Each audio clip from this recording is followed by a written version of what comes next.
we're going to talk about the appraisal process. You know, it can cause a lot of anxiety. So today we're going to talk about what exactly happens in an appraisal to help relieve some of the fear that the unknown causes and answer some of your questions, including how does a home appraisal work? Hi, I'm Diana Benson with eXp Realty and The Great Escape, where we talk about moving to and around Arizona. I've also been a certified residential real estate appraiser for over 25 years, so I can give you the real scoop on appraisals. And today I'm going to answer a few common questions like what does an appraiser look for in a house, how to prepare a home for an appraisal, and explain the real estate appraisal process. And finally, what happens when an appraisal comes in low? If you have any additional questions after this video, please feel free to call or contact me. All my contact information is listed below. Now, an appraisal is an opinion of value supported by data. The lender is a client that is using the home for collateral. So the lender needs to know what the house is worth to make sure it's worth the same amount of the loan or higher, just in case they need to foreclose on the loan. So it's really an important part of the process. So let's start though with acknowledging that an appraisal is not the same thing as a home inspection, and therefore you cannot rely upon it to determine the condition of the property. Now, typically you pay for a credit report and an appraisal up front. They are part of the closing costs that the lender will include in their estimated closing costs. Now, the appraisal will usually cost approximately $500 to $750. Now, to prepare for the appraisal, the agent typically will have a packet for the appraiser that they can email the appraiser when they're setting up that appointment, including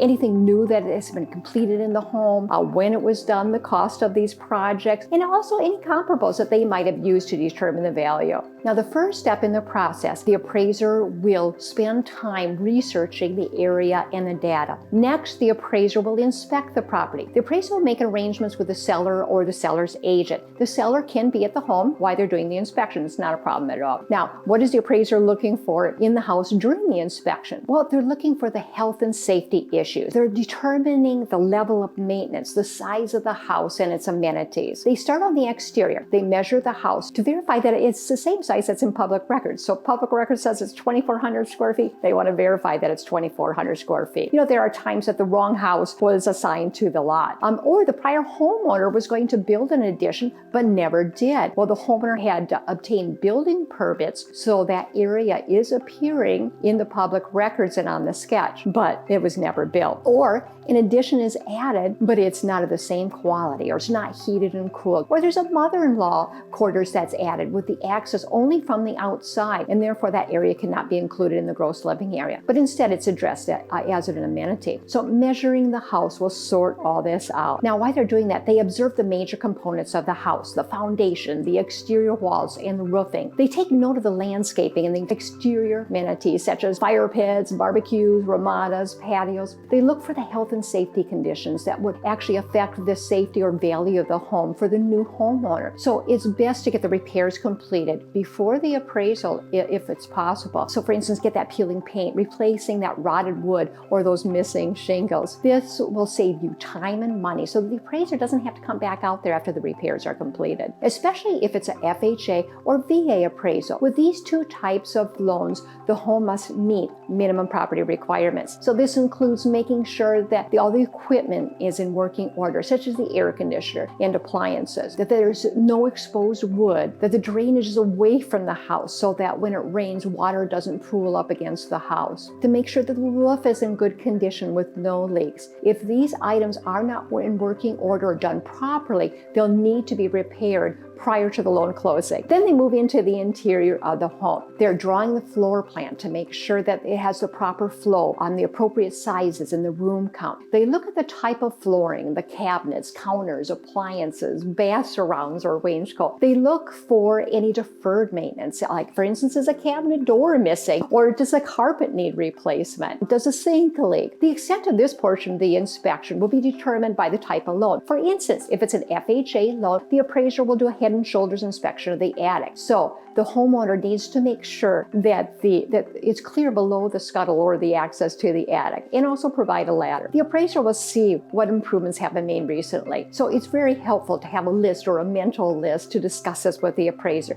Any improvements that you may have made and when they were done and their cost. These are material facts that will affect the value. So did you replace the air conditioner, the roof, the flooring, the counters, remodel the bathrooms? Remember that you may not get dollar for dollar back, so you don't want to over improve for your area. So you do get the enjoyment of the upgraded items while you're living there, but you may not get value back when you resell it. So for instance, if you have a pool, that'll definitely give you value in most areas. But if you have an over improved pool, it may not receive a portion of that upgraded item. So now typically the report will be delivered to the lender within 2 days after the inspection. The lender will review the report for about a day or two before presenting the information to the buyer. Now, how do they determine the value? Well, they typically use the sales comparison or market approach by first searching for sales in comparable homes in the area. Now, comparable sales or comps, they want to determine what the market pays for a similar home or similar amenity. Now, typically they're going to want to stay in the subdivision, but guidelines do allow you to go out a mile if necessary, or even further if necessary. They could look back 6 months, but they prefer to stay within 90 days. They're going to look for homes that are most similar. If you have a one-story home, they're going to look for another one-story home. They're going to look for similar ranch or Spanish styles, and they're going to look for all those with similar amenities and locational factors like golf course, backing to a busy street, or power lights. As all homes are not the same, like one has a pool or a basement, the appraiser will need to make a value adjustment, determine what the market is, determining your home would sell for based on those recent sales. For instance, if your home has a pool and the comparable sale does not have a pool, the appraiser will adjust that comparable sale upward. If the market is paying $20,000 in that area for the pools, the appraiser is going to add $20,000 to that comparable sales price, determine the adjusted sales price,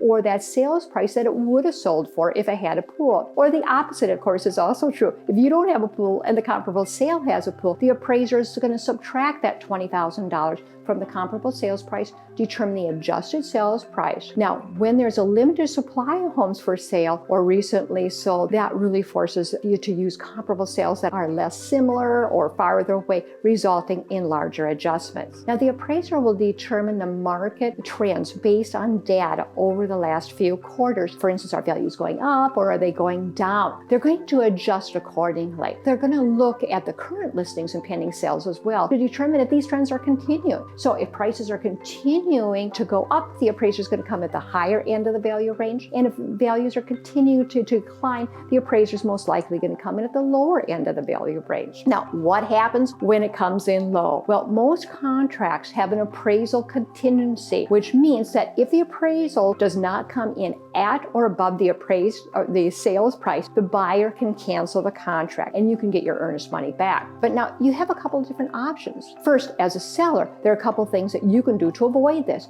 First, price your home at current market price. Complete any repairs on your home, and also look at the report. Perhaps the appraiser made a mistake. You know, they are human and can make an honest mistake, like transposing numbers. So your agent can take a look through the report and make sure there's no obvious mistakes and that the comparables are truly similar. But if it does come in low and you decide that you still want the house, you can renegotiate the sales price, dropping that sales price down to the appraised value, because the lender's not going to lend any more than that amount. Or possibly the buyer can come out of pocket with that extra cash to make up that difference. Or lastly, you can compromise with the seller lowering the price for part of the amount and the buyer coming out of cash for the difference. Or if the seller was providing seller concessions, you could remove those concessions and just lower the price. So you need to be really open-minded and be prepared for this process. As a seller, remember that the appraisal stays with that property for about 90 days if it was FHA or VA. So if you do not accept that lower price and you receive another offer, and both current and prior appraisals are both FHA, for instance, they're not going to accept a new appraisal at a higher price. So you should keep this in mind when deciding if you want to renegotiate the contract price. Now, the lender will share the appraisal with the buyer. Now, your agent or the lender will let the other agent know if the value did come in at or above the appraised value. They're not going to give any other information because the appraisal is confidential. Now, if the value comes in in higher than the sales price, there's no reason to share that with the seller. But of course, if it comes in lower, you're going to want to share that information so you can begin that renegotiation process. Well, I hope this answers some of your appraisal questions. If you have any other appraisal questions or market questions, please feel free to reach out. Again, my name is Diana Benson. I'm with eXp Realty and The Great Escape, where we help people escape to their next chapter. Until next time.